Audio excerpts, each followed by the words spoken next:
ये वाला इसका एक्यूमुलेशन का फर्स्ट, यहाँ पे अगर देखें तो स्टॉक काफ़ी टाइम तक 10 to 13 3 साल यहाँ पे कंसोलिडेशन दिया है, और जैसे ही यहाँ पे इसका ब्रेकआउट आया है, आरएसआई में भी कंफर्मेशन मिला था हमें, और यहाँ पे देख सकते हैं अपने मंथली टाइम फ्रेम की एक स्ट्रैटेजी यहाँ पे वर्कआउट हो रही है। यहाँ पे हमें एंट्री ज़रूर मिलती, जो कि हम अपने कोर्स में भी बताते हैं। यहाँ पे एंट्री हमें मिलती और ये अपना स्टॉप लॉस होता।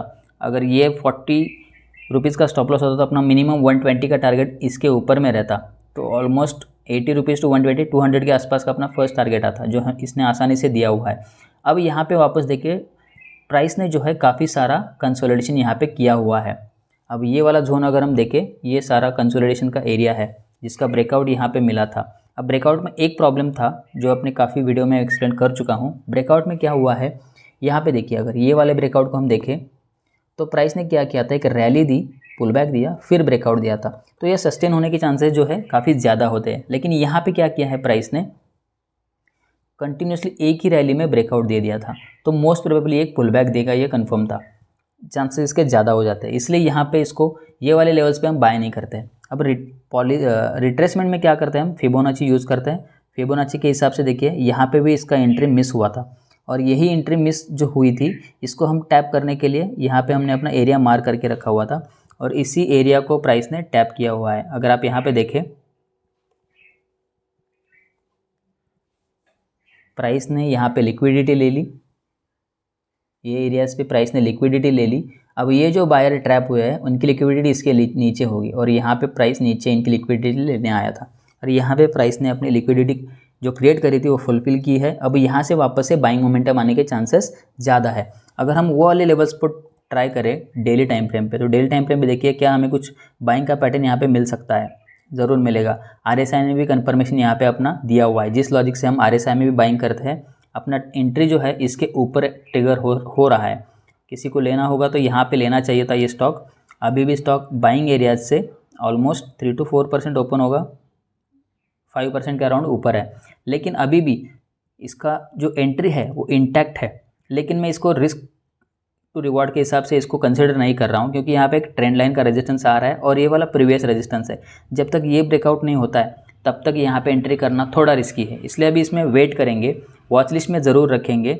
हमने इसको अपने जो बायर्स कैटेगरी का जो अपना चैनल बना हुआ है उसमें ऑलरेडी इसको दिया हुआ था, तो अभी जो यहाँ पे एंट्री किया है उसके लिए रिस्क रिवॉर्ड काफ़ी कम है, क्योंकि जैसे ही ऊपर स्टॉक जाएगा हम अपनी एंट्री को ऊपर लाएंगे और कॉस्ट को, स्टॉप लॉस को कॉस्ट टू कॉस्ट लाएंगे, तो इसमें लॉस के चांसेस बहुत कम है। लेकिन जो ऊपर में आके एंट्री करेगा उसके लिए स्टॉप लॉस का लेवल अलग होना चाहिए। इसके लिए हमें यहाँ पे ये वाले लेवल्स के ऊपर प्राइस किस प्रकार से सस्टेन करती है वहाँ पे हम एंट्री ज़रूर देखेंगे।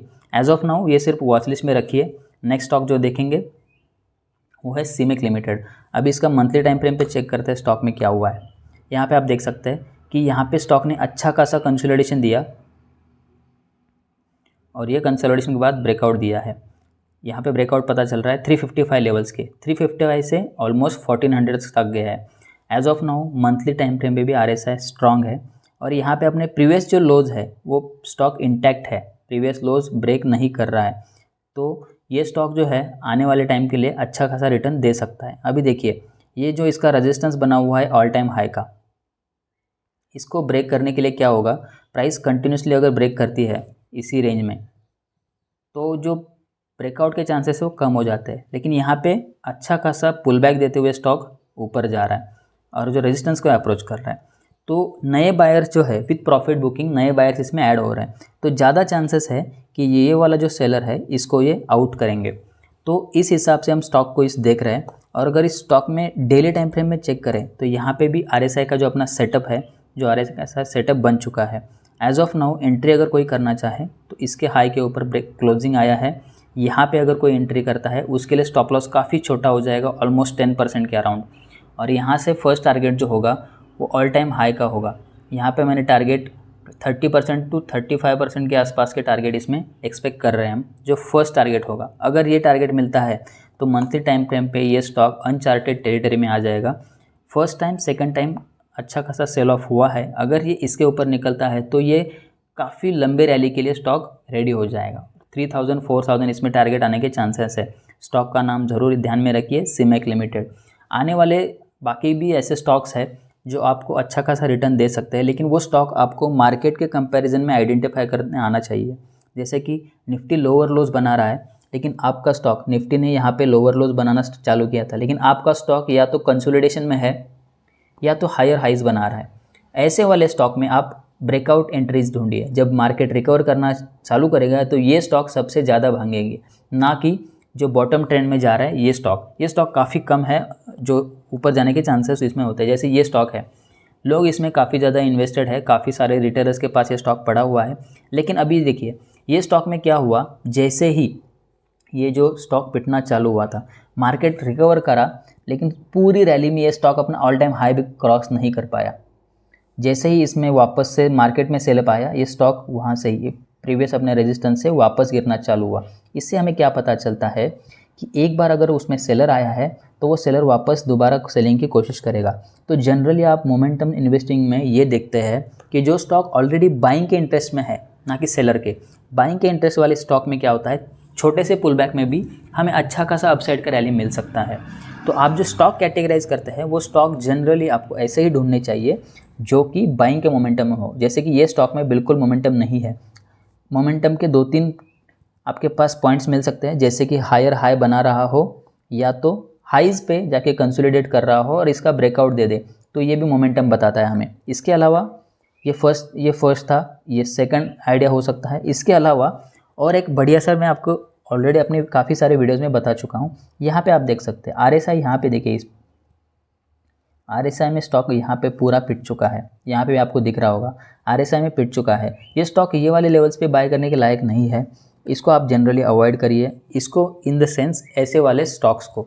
अभी नेक्स्ट एक स्टॉक देखते हैं जो कि आने वाले टाइम में अच्छा खासा रिटर्न देगा, और ये मेरे वॉच लिस्ट में काफ़ी टाइम से है, अभी भी ये अपने एंट्री लेवल्स पे है।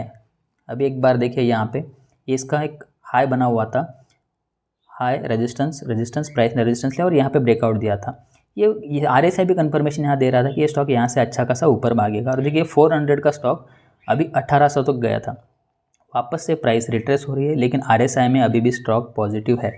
1 डे टाइम फ्रेम में अगर इसको हम चेक करें, 1 डे में टाइम फ्रेम में जो हमने RSI की स्ट्रैटेजी एक्सप्लेन करी, ये लेवल्स के ऊपर जैसे ही क्लोजिंग आएगा हमारे स्ट्रैटेजी में स्टॉक आने वाला था।